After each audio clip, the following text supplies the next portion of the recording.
Recuerden que tenemos documentos obligatorios y no obligatorios. Los no obligatorios son los meramente enunciativos. La declaración. Declaramos que queremos ser muy felices, declaramos que somos muy buenos, declaramos que me va a ganar mañana, pasado mañana Patriotas, o van a la América. Pero la convención pues, es un tratado, eso obliga a los estados parte. No me voy a meter en la otra plática sobre si una declaración de buena fe debe ser cumplida, pactación servanda y otras. Vámonos con que al final de cuentas solo tenemos 3. Y la más reciente todavía está en declaración. Se fijaron que en el mapa de cuántos estados en el mundo habían ratificado la convenio 169, África, que tiene las mayores, también junto con América, el mayor número de pueblos indígenas, solo había un estado. No es casualidad que además en esos lugares haya gran depredación de empresas por los recursos naturales que ofrecen. Igual pasa en América, pasa en América Latina y aún así no se protege debidamente a los pueblos indígenas como tal, como pueblo, como ente, y todavía no logramos al 100% proteger a las personas indígenas en su individualidad. Hay 7 protocolos que ha establecido la Suprema Corte de Justicia. Algunos ya los conocen. Tenemos protocolo para juzgar con perspectiva de género.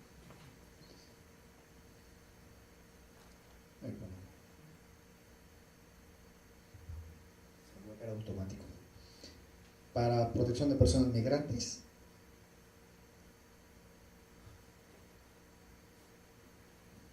Para quien trabaja en justicia con niños, niñas y adolescentes. Sobre la orientación sexual o la identidad de género.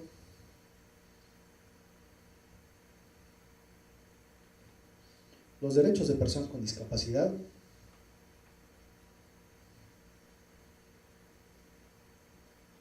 El que nos interesa, derechos de personas, comunidades y pueblos indígenas.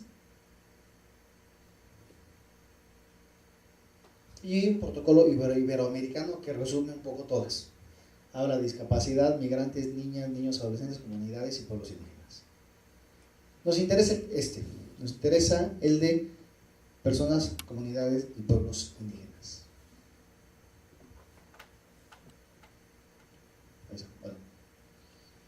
Hasta este momento probablemente haya preguntas, si alguien tuviera, sobre la primera parte de los tratados internacionales. ¿Se dan cuenta que traté de compactarlo mucho? Pero creo, o espero, veía yo expresiones de, sí, cierto, eso ya lo hemos comentado, ya lo había leído. ¿Alguna pregunta o sugerencia, alguna aportación a los tratados, alguna duda que todavía tengan y yo les esté obviando? En los 3 tratados internacionales, el último decía Declaración Universal, Declaración de las Naciones Unidas sobre Pueblos Indígenas. Esto quiere decir que apenas es, digamos, la manifestación de las Naciones Unidas y que está sujeta todavía a consulta entre los diferentes estados del mundo. No sé si ya esté en un proceso de que ya ellos vayan manifestando una conformidad o nada más es divulgación, dar a conocer pues esas intenciones de hacer esa protección, o cuál es el proceso internacional para que una idea que surge en algún lugar se llegue a convertir en un tratado. Claro, gracias. Sí, efectivamente es un documento plenamente enunciativo. Todavía faltan países que se sumen, pero ya por una resolución de Naciones Unidas, todos aquellos estados ya que son parte de Naciones Unidas, en automático, aunque no lo firmen, tienen que cumplir con la declaración, pero es enunciativa, no obliga. La firma se serviría para que después salga otro documento, que después de la declaración de Naciones Unidas sobre los derechos de los pueblos indígenas, se firme y entre en vigor una convención internacional sobre derechos de los pueblos y comunidades indígenas. Así como salió la la Declaración Americana de Derechos Humanos y después sale la Convención Americana, que es la que obliga y la que crea la Comisión Interamericana y la Corte Interamericana. Después debe de salir en esta idea de derechos humanos, tener después de la declaración una convención. Pero vean cómo le ha costado al mundo. Realmente, quitando la primera, tenemos la Organización Internacional del Trabajo, que ojo, no es las Naciones Unidas, forma parte de las Naciones Unidas, pero trabaja temas diferentes, con su Tratado 169. Y vean hasta cuándo. De hecho, la OIT es la primera institución que se suma a Naciones Unidas.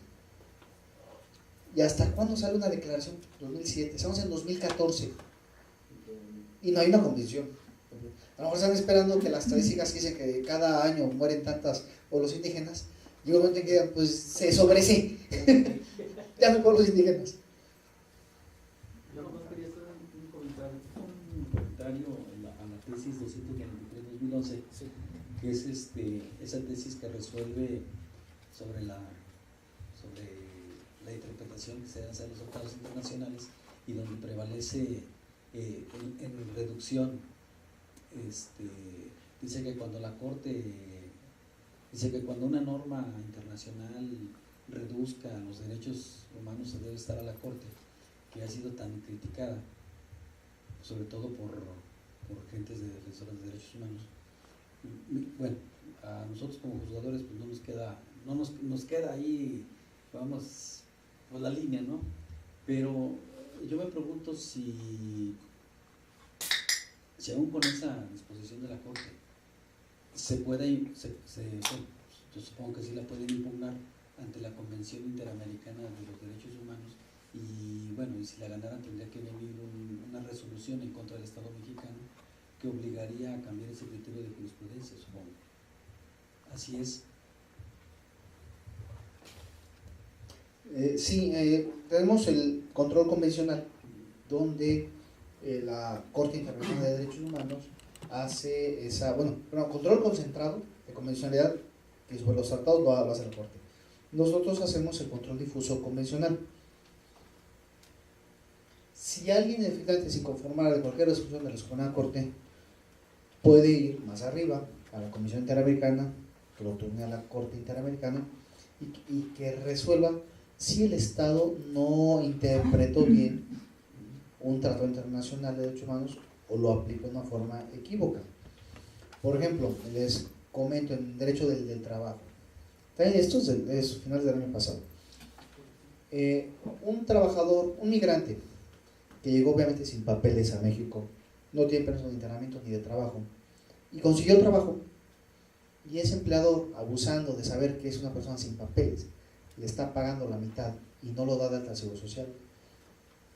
La Secretaría de Relaciones Exteriores, ya en las nuevas resoluciones de la Suprema Corte, obliga a que el patrón tiene que darle seguridad social, porque de inicio, aunque sea migrante, el trabajador cumple con la definición de la Ley Federal del Trabajo. Es una persona, sí, que da su trabajo a otro, sí, por un pago, sí, punto. Nunca dice la Ley Federal del Trabajo que tenga que ser mexicano, legalizado o permiso de trabajo. Y muy importante, dice la Suprema Corte, ¿está generando riqueza al Estado en forma legal? Sí. ¿Está obteniendo ganancia el patrón? Sí. Dale, seguridad social. Y la Secretaría de Inmigración lo que tiene que hacer, migración, es darle una visa provisional de trabajo. No tiene que, de hecho ya esa detención que se hacía de los migrantes debe ser la última ratio. Y al contrario, buscar que obtenga sus papeles del Estado expulsor para que pueda trabajar legalmente y darle un permiso. De hecho, si ese migrante tiene ya una casa, habitación donde regularmente vive, nombrarla como la residencia, migración, nombrarla como residencia permanente o nombrar una residencia provisional. Es decir, ya el concepto de cómo se están manejando los derechos humanos es que no importan las formalidades, tienes que cumplir el derecho humano. El siguiente trancazo, por decirle trancazo que va a hacer, es ahora que el Seguro Social diga, es que no me llenó las 20 hojas de formatos donde me tienen que dar esta sorta de defunción, no puedo darle seguridad social. ¿Qué resolverá entonces la Suprema Corte? Que esa situación no tiene por qué negar un derecho humano, porque hay otra resolución de la Suprema Corte donde dice que un migrante es difícil por su situación personal que obtenga todos sus papeles, ya sea porque es perseguido político o la situación de pobreza lo hizo salir, donde difícilmente alguien le va a mandar sus papeles o podrá él regresar por sus papeles o que el Estado se los mande, tal vez no existen por situación de pobreza. Entonces dice que eso no debe de prohibir el goce de derechos humanos. En consecuencia, seguramente el Seguro Social que está lleno de formularios para dar prestaciones sociales se ve de espaldas también en un año o cuando salga la controversia más adelante, como en debido proceso con el agua, con el mínimo vital, con el agua. También en Interapa están vueltos locos porque es una institución creada para generar ganancia y hacer autosustentable el agua, cuando en Naciones Unidas el agua debe ser un cobro simbólico y una obligación del Estado, porque no puedes dejar a la gente sin agua no hay vida. Puedes recortarle un mínimo vital que establece la OMS, pero hasta ahí. Entonces también se van de espaldas porque toda su legislación está creada para el cobro, y ahora se dan cuenta ya con las resoluciones, porque son de resoluciones de la Suprema Corte de Justicia, que no. Y nos está ocurriendo en la comisión y a nivel nacional a partir del año pasado que empiezan a salir las resoluciones de la Suprema Corte que se empezaron a germinar desde la reforma de 2011, donde le están dando la razón a los quejosos en razón de los tratados internacionales. Y ahora que están recibiendo la resolución de las instituciones es cuando están viendo lo trascendental de la reforma, porque desde 2011 varios políticos y gente de academia estableció que era la reforma más importante desde la propia creación de la Constitución, y pasó de noche. Y ahora es cuando, oye, pues ¿por qué? Y nos están obligando muchas instituciones, oye, es que aquí esto, acá lo otro, es que ¿cómo le hago? Bueno, pues es que debemos haber abierto los ojos. Bueno, y efectivamente puede modificar cualquier resolución que no haya sido bien interpretada. Pueblos indígenas. A diferencia de antes, ahora la obligación de establecer si una persona es indígena o no, en un primer momento es el propio juzgador que tiene que establecer, asegurarse de que la persona es o no es indígena. Porque no puede alegar el juzgador que nunca se lo dijo el acusado o el tercero. Aquí entran las terceras perjudicar. No, pues es que nunca me dijo. No. Tu obligación es que tú tienes que asegurarte desde el lugar donde estás radicando el poder, si hay habitantes por los indígenas, desde que lo ves, lo escuchas hablar, el asunto de qué se trata, son datos que te pueden hacer pensar, oye, a ver, si dice que vive en tal ejido, pues a lo mejor es indígena. Estoy en Tacanguis, en Valles, y el caso de unos ejidos, unas tierras, oye, ¿es usted indígena? Hay que preguntar, es obligación del juzgador asegurarse de ello, y no de la persona del pueblo indígena. Además, si en algún momento, si por una razón, desde un primer momento, no se estableció esa situación, no importa, la persona indígena en cualquier momento del procedimiento puede hacer valer que es una persona indígena, con todas las consecuencias legales que ello puede implicar. Perdón, Sí. y sí, se dan muchos casos donde en un principio, en un inicio del proceso, no se autoascriben. Y luego ya a lo largo del proceso, a medio proceso, sí, y de alguna manera o alguien les dice o se dan cuenta de que pueden tener acceso a ciertos beneficios y entonces, no, siempre sí soy, y bueno, pues ahí de alguna manera, pero dice la jurisprudencia de la Corte que se debe de cerciorar, porque también comentábamos en la mañana que no faltan los que no son y se hacen pasar por cuando se dan cuenta. Que es eso, o es este punto que está aquí justamente. El jugador no tiene que actuar en estereotipos. O sea, basta que la persona diga, soy indígena, y no hay que esperarlo verlo en calzón de manta y guaraches. Sí, indígena. A lo mejor puede llegar una persona, digamos, con gustos occidentales, estereotipos estadounidenses, ¿no? Con Converse, pantalón mezclilla y playera de, no sé, de los equipos de béisbol. Y pues yo soy indígena. No, tú que eres indígena. No, el juzgador no puede definir lo indígena. y basarse en esos estereotipos. Nos decía, por ejemplo, el caso de una persona, lo vemos en la Huasteca, ¿no? Por ejemplo, hay gente que tiene rasgos franceses por los asentamientos que hay en franceses, concretamente en Gilitla, San Vicente, Tanquián, y que se haya creado, incluso adquirido la lengua indígena, y es indígena, pero como sí, y como nosotros tenemos un estereotipo del indígena, entonces decimos, no, no es, pues, como güerito de ojos verdes, pues ¿cómo? O al revés, el apellido. O Herbert. Ajá, o Herbert. Sí, Martel. O Martel. Tenemos por ahí un político Martel que tiene. Exactamente, Domingo Rodríguez, que dicen que era dirigente, presidente del Parlamento Indio. Y Domingo Rodríguez Martel, y por el apellido podemos decir que el indígena tiene más que Martel. el nombre, ¿verdad? Pero ya viéndolo. A mí me tocó estar, hubo en alguna ocasión, una vez en la comisión, un examen en la comisión, abierto al público, y me tocó irme a Ciudad Valles. Yo estuve encargado de la oficina en Valles por más de 2 años, y me tocó este recorrido que es estar en todas las comunidades, Tamazunchale, hasta, de hecho me dejaron una ocasión que me tocaba Ciudad del Maíz también, y entonces era un recorrido, y me tocó, fue muy buena la experiencia, muy cansada, de hecho ahí perdí el termostato, en Ciudad Valles yo podía estar días de frío con una playera y no me pasaba nada. Después de Ciudad Valles me descompuse. Muy bien, entonces regresamos. El que se autodescribe como indígena no tiene la carga de la prueba. No tiene que probar la persona indígena que es indígena en forma de exigencia. Le corresponde al juzgador establecerlo, y no con base en cuestiones de estereotipos, sino puede ser la carta de la comunidad, aunque no sea firmada desde presidencia, puede ser con conocimiento de los vecinos, bastan esas situaciones para acreditar que es una persona indígena. No puede uno declararlo por como lo ve o porque hable español, porque aunque hable español, y ese es un ejemplo también con los estudiantes, es muy práctico. Si yo le digo a Alejandra, oye Alejandra, fíjate que perdí lo que tenía en el banco, ¿me entiendes la oración? Sí, muy bien. ¿A qué me refiero con banco? No, yo hablaba del banco que tenía aquí, tenía dinero ahí.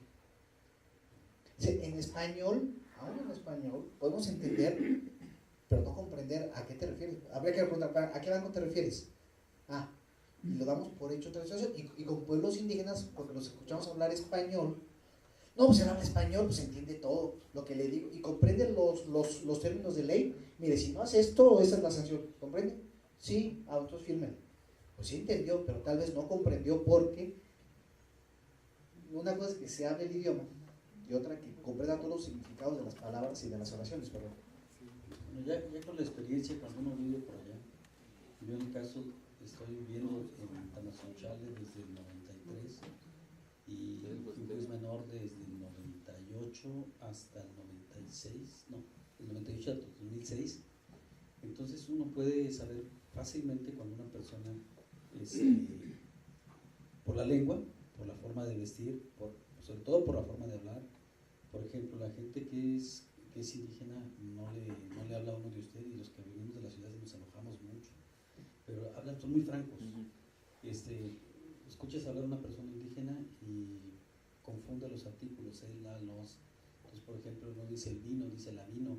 Entonces, tú desde ahí dices, si algo pasa, aunque no me esté diciendo, aunque no se autodescriba, porque no me ha dicho qué es, entonces yo le pregunto, ¿de dónde vienes?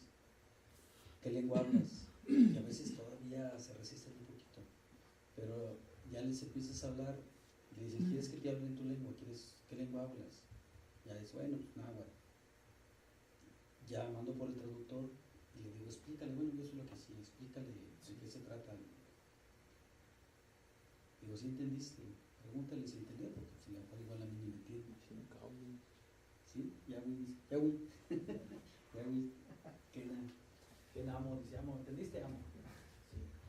Y mira, me tocó, fuimos campeón el año pasado en el Cabildo, en el área de Cabildo de Presidencia de Tamazunchale, el curso de control de convencionalidad. Sí, ahí estuve yo. Sí, ahí me tocó estar. Sí, cierto. Consejo de Congreso. Bueno, aquí salud. Y ocurre